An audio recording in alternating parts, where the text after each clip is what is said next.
Kali ini saya bersama Sandra Francisca. Perkenalkan, saya Sandra Francisca.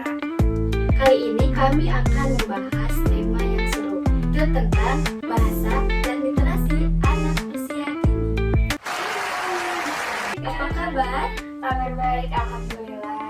Makasih ya udah mau ngeluangin waktu buat bincang-bincang kali ini.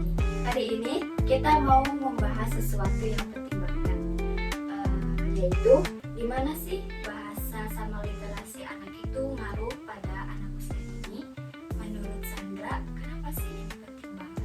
Nah, ini tuh topik menurut aku pribadi bagus banget ya, seru banget. Kayak bahasa sama literasi ini tuh kayak sebuah pondasi rumah gitu. Bayangin aja anak-anak lagi ngebangun pondasi dalam diri mereka. Terus kalau bahasanya kuat, terus bisa ngertiin dunia luar, kayak bisa menyampaikan apa yang mereka ingin sampaikan dengan baik. Ini tuh penting banget buat mereka bersosialisasi. Terus kayak selain bersosialisasi ya, kayak memecahkan masalahnya juga oke. Terus sampai mikir kritisnya juga bakalan bisa bagus gitu. Wah, analoginya pas banget ya. Jadi gimana dong caranya kita sebagai orang tua atau pendidik bisa bikin suasana rumah yang mendukung gitu untuk perkembangan bahasa literasi anak? Nah, kalau untuk itu gampang banget, kayak banyak caranya. Yang pertama tuh bisa dengan kita sering ngajak ngobrol anak. Nah, mau itu kita lagi nyuapin dia makan atau kita ngajak jalan-jalan si anaknya, itu tuh bisa aja kayak kita ngomongin apa aja, hal random gitu yang bisa membantu anak mengembangkan bahasanya gitu. Jadi pergunakan juga kata-kata yang beda-beda biar kosakata mereka tuh tambah banyak. Nah, terus yang keduanya bisa dengan bacain buku secara rutin.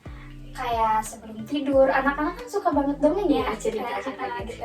Terus pas lagi nyantai juga, pas lagi bermain juga bisa. Terus kayak itu cara bacain buku secara rutin itu merupakan cara yang paling jitu ya kalau menurut saya.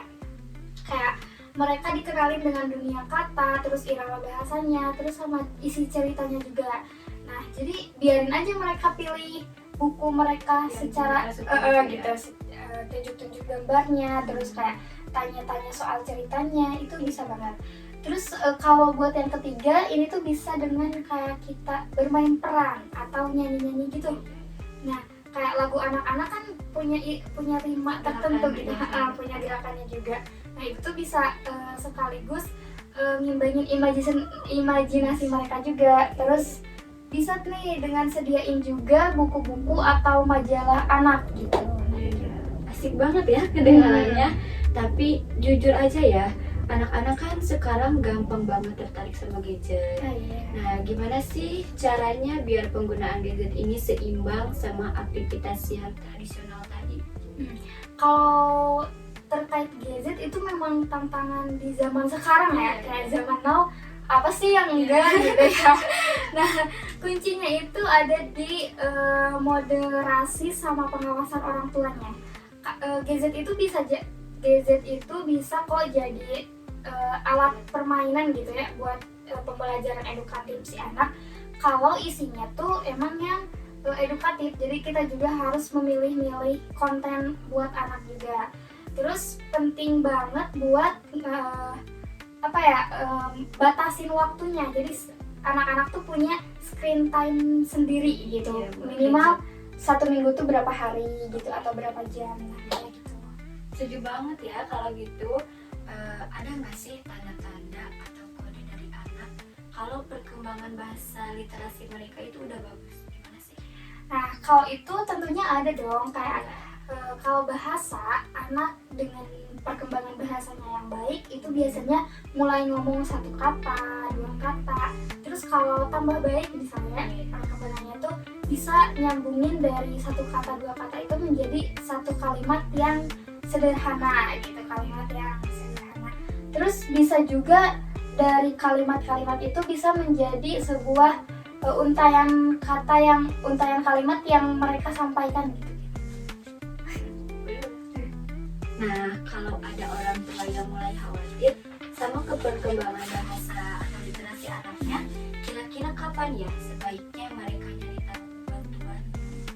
Nah, kalau untuk nyari tahu bantuannya ya kayak kita tuh jangan sungkan buat nyari-nyari tahu tentang perkembangan anak gitu. Kayak kalau anak dari 18 bulan belum bisa ngomong apa-apa, nah itu bisa jadi fase red flag-nya anak gitu ya dalam perkembangan bahasanya. Terus umur 2 tahun tapi belum bisa nyambungin sebuah kata jadi kalimat, ini tuh bisa jadi sinyal kita buat konsultasi ke orang yang lebih tahu. Kayak kita bisa konsultasi ke dokter anak atau psikolog anak atau terapi wicara juga bisa tuh kayak gitu. Terus kalau ada terjadi apa ya kayak anak tuh perkembangan bahasanya belum baik, mending langsung aja ngobrol sama dokter anak, terapi wicara atau psikolog anak. Informasinya sangat membantu banget ya, terima kasih banyak. Terakhir nih, ada pesan nggak buat para orang tua di sana atau pendidik tentang pentingnya bahasa literasi anak usia dini? Oke, jadi ya untuk teman-teman semua, baik orang tua atau pendidik, pesan dari saya itu jadikan bahasa dan literasi itu bagian dari keseharian anak. Kayak makan atau tidur, nah itu bisa luangin waktu buat ngobrol, terus luangin waktu buat ajak mereka membaca juga, sama tentunya main bareng sama mereka. Terus bikin rumah itu jadi tempat yang kaya akan stimulasi bahasa gitu. Nah, tapi perlu diingat ya, kalau setiap anak itu tentunya unik, punya kecepatannya masing-masing waktu gitu sendiri-sendiri.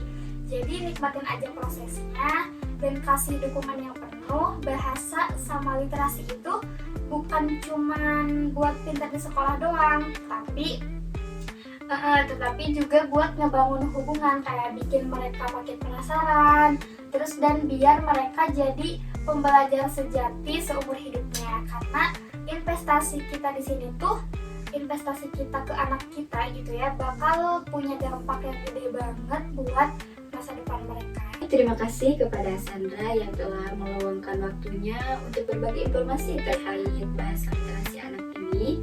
Dan perlu diingat kepada pendidik atau pengasuh di sana untuk mengetahui pentingnya bahasa dan literasi anak ini distimulasi sejak usia dini. Oke, sampai jumpa di